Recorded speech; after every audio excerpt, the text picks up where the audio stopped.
அவர் இல்லைங்க, நானே தான். நீங்க கூத்து பண்ணிட்டு அவரை பழி சொல்றீங்க. ஆமீனே வரல பாருங்க.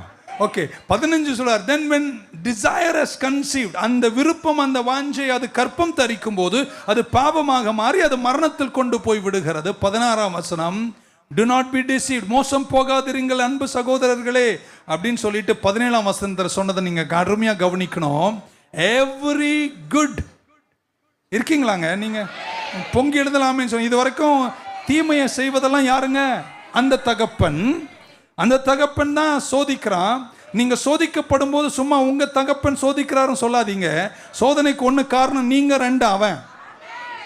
அதுக்கப்புறம் இப்ப கன்க்ளூஷன் சொல்றாரு அழகா, எல்லா நன்மையும் எல்லா பூர்ணமுமான வரம் பரத்திலிருந்து வருகிறது. and it comes down from the father of lights.